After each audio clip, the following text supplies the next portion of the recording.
Bem-vindos a mais um vídeo. Hoje vamos falar então de uma história cultural da Rússia do Orlando Figes. Esse livro aqui que foi escolhido para o mês de outubro.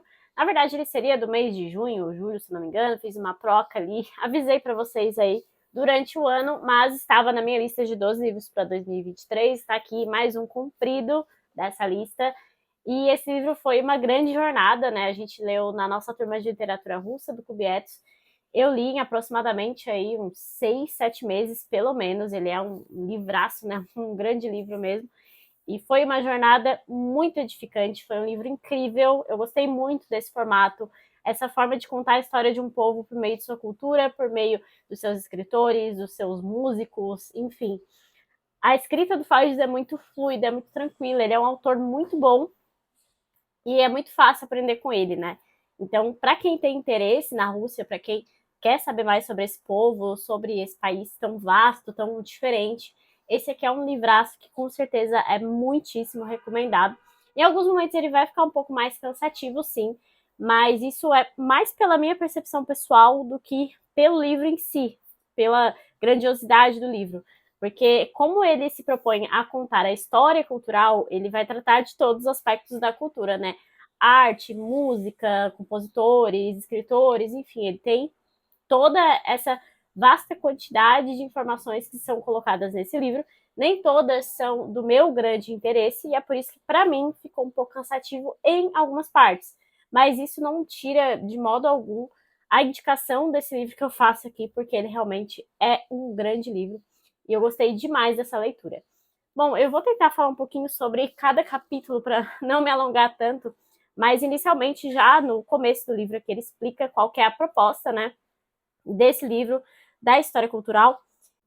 Ele é uma interpretação de uma cultura, não uma história abrangente, portanto, os leitores devem atentar que grandes personagens culturais talvez recebam menos do que valem as suas páginas. A minha abordagem é temática e cada capítulo examina uma linha separada da identidade cultural russa. Os capítulos avançam do século XVIII até o século XX, mas as regras da cronologia estrita são quebradas em nome da coerência temática. E ele também vai explicar que o livro vai até Brezhnev apenas, ou seja, ali na era pós-Stalin. Então, muitas figuras, né, culturais também ficarão de fora, obviamente. Então, só para explicar o sumário, né, mostra aqui quais são os temas abordados nessa sequência. Ele vai começar falando sobre a Rússia europeia, depois ele vai para os filhos de 1812, depois fala sobre Moscou, sobre o casamento camponês, em busca da alma russa, descendentes de Genghis Khan, a Rússia pela lente soviética e termina com a Rússia no estrangeiro. Então ele vai começar então contando um pouco sobre a construção de São Petersburgo, né, que se deu aí com Pedro o Grande, essa cidade que foi uma cidade que virou mítica, assim, por uma série de motivos, e especialmente porque ela foi uma cidade construída do zero, quase, uma cidade arquitetada. Ela nem faz muito sentido, porque ela ficou em cima ali de um terreno que não era muito bom para construção. É uma cidade muito diferente e, especialmente, é uma cidade com um enfoque europeu. A ideia era trazer um pouco da Europa para a Rússia. Essa foi a ideia de Pedro o Grande, no seu reinado, inclusive, porque ele considerava tudo aquilo que acontecia na Rússia muito arcaico. Então, aquelas tradições que eram muito da Igreja Ortodoxa e toda aquela cultura bem patriarcal de Moscou do século XVIII. Então, Pedro cria Petersburgo justamente para trazer a Europa um pouco para a Rússia, e aí começa essa difusão da Rússia europeia, e que a gente vai ver em muitos escritores, inclusive. Então, Pushkin, Tolstói, Turgenev, Tchaikovsky, Diaghilev e Stravinsky, todos combinaram a russianidade com a identidade cultural europeia. Ao mesmo tempo, existia uma ambivalência muito grande já nesse aspecto cultural em relação à Europa, porque os russos não sabiam se eles se encaixavam na Europa ou na Ásia. Isso até hoje é assim um motivo de debate, né? Onde exatamente fica a Rússia? O que é o povo russo? Essa é uma discussão que o Fages vai abordar o tempo todo aqui, mas que não se esgota nesse livro de forma alguma. E essa questão da europeização da Rússia causa até um preconceito assim de algumas pessoas, se consideram que o europeu é corrupto. São Petersburgo é esse protótipo de cidade que o russo não tem nada a ver. Então, essa ambivalência, ela fica por toda a história da Rússia, e é uma coisa que até hoje existe de uma forma muito nítida, assim. E isso vai ter uma quebra muito grande em 1812, por isso que o próximo capítulo se chama Os Filhos de 1812, porque tem as guerras napoleônicas, né, durante esse período aí de 1810, 11, 12, 13, enfim, até a queda de Napoleão Bonaparte. E Napoleão foi essa figura que mudou completamente o mapa europeu, né? E a Rússia consegue ganhar a guerra contra Napoleão, mas Napoleão chegou até Moscou, ele quase conseguiu dominar Moscou por completo, e ele só não consegue por conta da neve, por conta do frio da Rússia. A gente sabe que tem toda essa história, esse mito de que o frio na Rússia ganha mais guerras do que qualquer outra coisa. Mas, claro, também todos os soldados russos, né? Toda aquela união que os czares conseguiam construir com a população, enfim. Eu falei até, eu acho, um pouco sobre isso na biografia de Napoleão Bonaparte, mas fato é que essa guerra napoleônica, a guerra entre a Rússia e a França, envolvendo outros países, é claro, tem um choque cultural muito grande também para a Rússia, porque tanto é o primeiro momento em que muitos soldados, muitas pessoas, muitos cidadãos russos conseguem ver o Ocidente e ver especialmente as mudanças políticas que aconteciam nos outros países, né, a democracia, as revoluções, os reflexos das revoluções, como também tem essa resistência em relação à Europa, porque eles começam a identificar tudo que é europeu como Napoleão Bonaparte, como algo referente a Napoleão Bonaparte, que se tornou praticamente assim um demônio na Rússia naquela época, porque, enfim, ele conseguiu chegar até Moscou, e isso é um feito enorme e, com certeza, foi muito assustador para a população, né? Ele conseguiu, de certa forma, subjugar muitos russos. Então, ele se tornou essa figura, assim, assustadora para a Rússia. E essa virada em 1812 é bem interessante, porque ela tem toda essa ambivalência, que, novamente, essa coisa do ser russo ou ser europeu, e esse embate, mas, especialmente, é aqui que começam as primeiras revoltas, os primeiros pensamentos do porquê que nós não podemos ter democracia, porquê que nós somos tão atrasados, porquê que nós temos um czar ainda, quando a maioria das monarquias já caiu, e assim começa a surgir assim as sementinhas das revoluções que vão permear a Rússia tanto pelo século XIX como também no século XX. Ainda com isso de Napoleão e que ele chega até Moscou, é com Napoleão chegando a Moscou e dominando Moscou que começa o terceiro capítulo, que se chama Moscou, Moscou, de fato, que foi o que Napoleão falou, né, quando chegou à cidade. E Moscou também se torna, de certa forma, uma imagem mítica, e uma imagem mítica que se contrapõe à imagem de São Petersburgo. Então, São Petersburgo é colocado como um contraponto negativo, como se fosse algo menos russo, e Moscou representa os verdadeiros valores russos, ou o verdadeiro russo. Petersburgo é a nossa cabeça, Moscou o nosso coração, dizia um provérbio russo. Gogol traçou o contraste de outra maneira.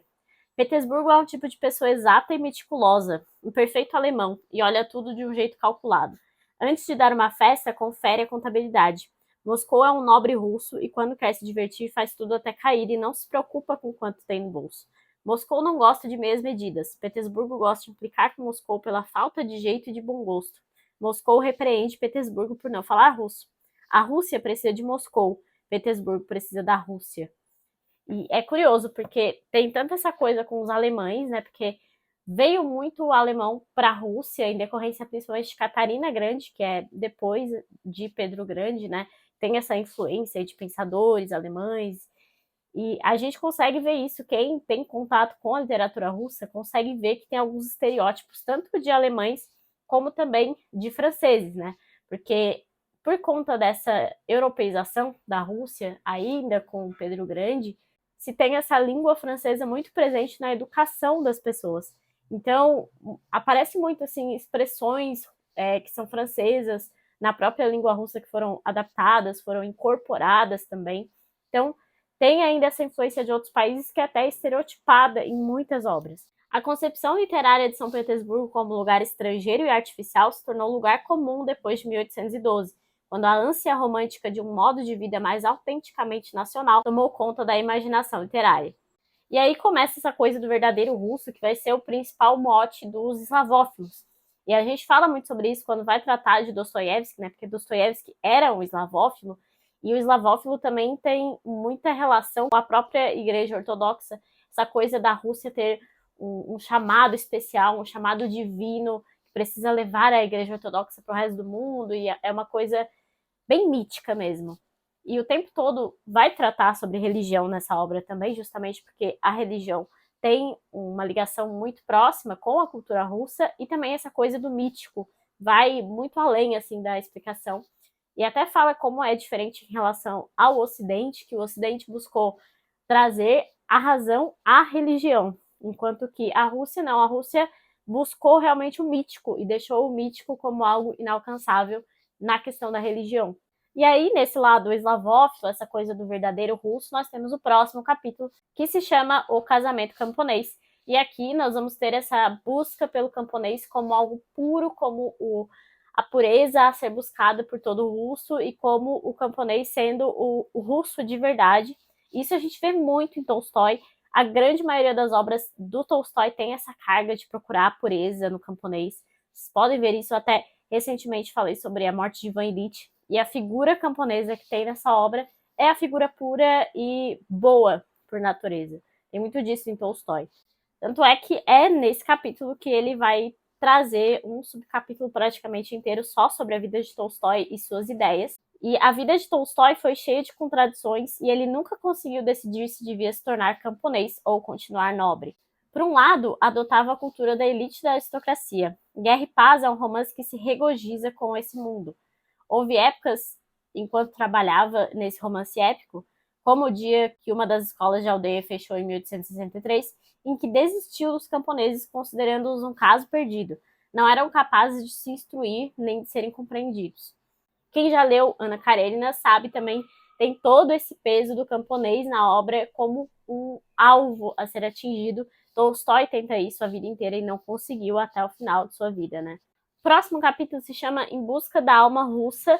Também tem tudo a ver com essa coisa do eslavófilo sobre essa essência russa, né? O que é o verdadeiro russo. E aí, novamente, nós voltamos a falar sobre esse embate entre os eslavófilos e os ocidentalistas, o embate entre as ideias que permeavam a Rússia, e a própria ideia eslavófila acabou combinando, de certa forma, com as ideias revolucionárias socialistas que foram surgindo ali naquele período também. A Rússia era um viveiro de anarquistas e utopistas cristãos. Os alicerces místicos da fé russa e a base messiânica da sua consciência nacional se combinavam para produzir na gente comum uma aspiração espiritual pelo reino de Deus perfeito na Santa Terra russa. E é claro que é nesse capítulo que nós teremos um subcapítulo inteiro só sobre Dostoiévski, vai analisar as suas obras, trazer detalhes sobre as suas obras. Então, quem gosta de literatura russa, assim, esse livro é um prato cheio. Ele realmente vai tratar muitas obras, muitos autores que não são tão famosos assim, além desses grandes autores, né? Mas ele também traz muitos contos do Chekhov, por exemplo.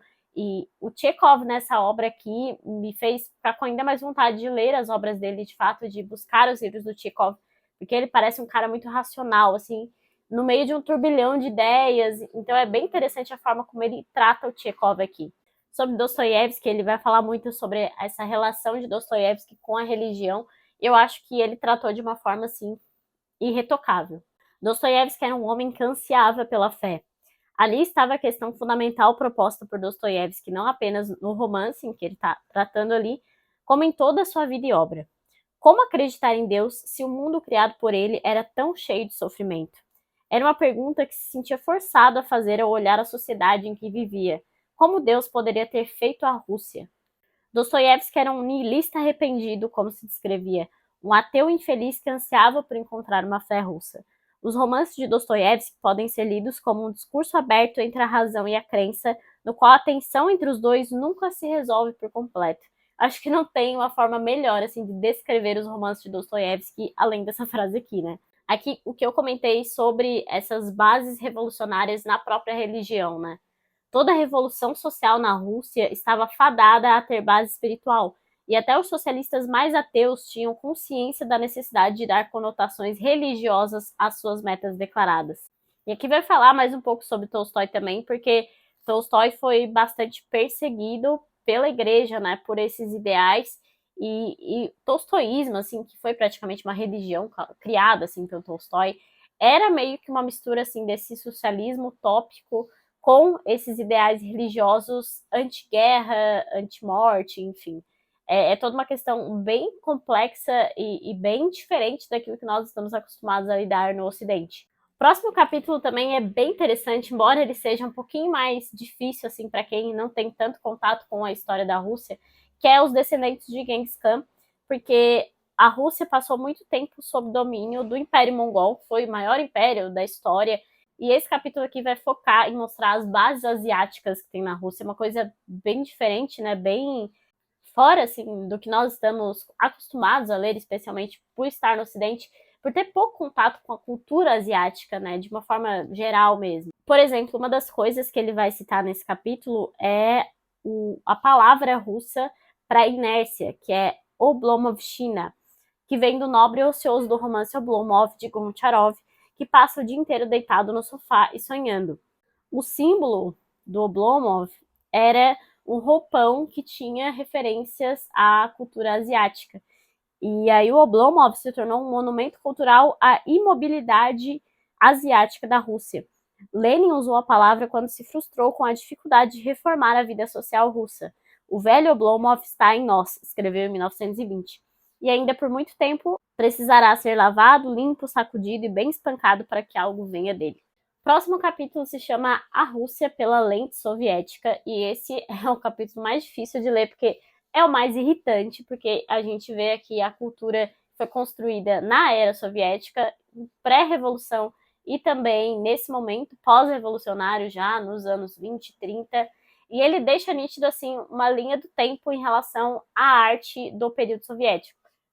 A primeira fase foi uma vanguarda modernista, né, inspirada também pela arte modernista que tinha no mundo inteiro. Aí a gente tem que pensar nos anos 20, né, que tinha toda aquela coisa modernista surgindo. Só que eles começaram a notar que essa arte modernista era muito longe do proletariado e muito longe do camponês, que era a maioria da população na Rússia. Então, eles precisavam melhorar aquilo para que seja mais popular, assim, para que fosse mais popular. E aí a segunda fase é a tentativa proletária. E aí conta assim de compositores que usavam barulho de indústria na música, falava sobre filmes que mostravam o dia a dia assim da pessoa trabalhando na indústria, uma coisa que ficou absolutamente sem graça, né, obviamente. Aí vai para uma terceira fase, que é a fase do realismo socialista. E esse realismo socialista basicamente é interpretar as obras do século XIX com base nos ideais socialistas. Então, nós temos, por exemplo, o resgate de autores que teriam obras que poderiam ser interpretadas dessa forma, como o próprio Tolstói mesmo. E aí, para já fazer a transição para o momento pós-Rússia de Stalin, né, pós-União Soviética, ele mostra ali um período em que a ficção científica se tornou bastante presente até pela própria Guerra Fria, né? Tinha toda aquela coisa de ir para o espaço, e aí eles começam a escrever bastante ficção científica. Era uma coisa que eu não tinha muito contato também. Tem muitas obras que são citadas aqui que não tem em português, não tem tradução, às vezes não tem nem em inglês. Então, a pesquisa que o Feijes fez é realmente detalhada e bastante profunda. Também nessa parte vai falar sobre o Gorky, sobre Pasternak, sobre Bloch, que são autores aí bastante famosos da era soviética. O último capítulo se chama A Rússia no Estrangeiro, e esse último capítulo vai falar especialmente sobre Stravinsky e sobre Nabokov também, ele é muito mencionado aqui, porque são artistas que sofreram por causa da Revolução Russa, da União Soviética, e acabam saindo do país, produzindo muita coisa e voltando depois, ou no caso do Nabokov, nem voltando, mas buscando sempre essa origem. Então, vai tratar aqui sobre como o Nabokov ele conseguia escrever maravilhosamente bem. Então, tem Lolita, né, para mostrar como ele escrevia bem em inglês, que não era a língua nativa dele, mas como ele tinha assim esse sonho, esse objetivo de escrever em russo e que era uma coisa que ele acabou perdendo por conta dos anos no exílio, os anos afastados da União Soviética.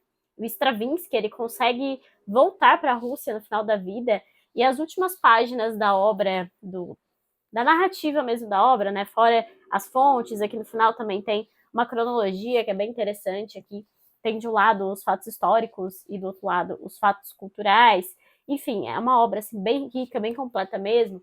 Mas as últimas páginas do que o Fajs está nos contando é o retorno do Stravinsky para a Rússia e como ele se sentiu vendo aquelas paisagens de novo e voltando às suas origens. Então, é bem bonito, é bem marcante, assim, bem tocante. E eu trouxe só alguns pequenos elementos, umas pinceladas assim do que é tratado em cada capítulo nessa obra, mas é muito além do que eu tô falando, né? Porque, enfim, é uma obra enorme.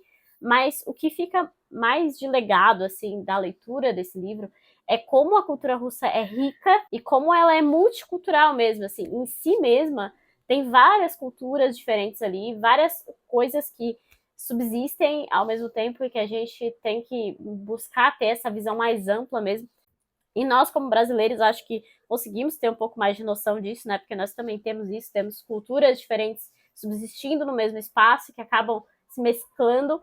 Então, a ideia do Fajs aqui é ter essa visão mais ampla sobre a Rússia, mas também até desmistificar algumas coisas, assim, algumas origens que são meio nebulosas. Ele vai falar sobre a boneca russa, por exemplo, que tem uma inspiração asiática e algumas outras coisas, tem inspiração europeia, a música, que não é uma música bem camponesa, mas é tratada assim. Ele começa falando sobre guerra e paz em relação a isso, inclusive. Enfim, ele vai nos construindo uma visão muito mais ampla da Rússia do que a gente jamais teria caso não tivesse contato com essa obra. Por isso eu recomendo muito a leitura. Eu gostei demais dessa leitura aqui. Inclusive, se vocês conhecerem outras obras de história cultural de outros países, eu achei incrível aprender sobre o país nessa perspectiva. Eu gosto bastante do Orlando Fajs, já comecei os europeus dele também, tem os sussurros aqui, e ele é um historiador muito bem falado, muito elogiado também.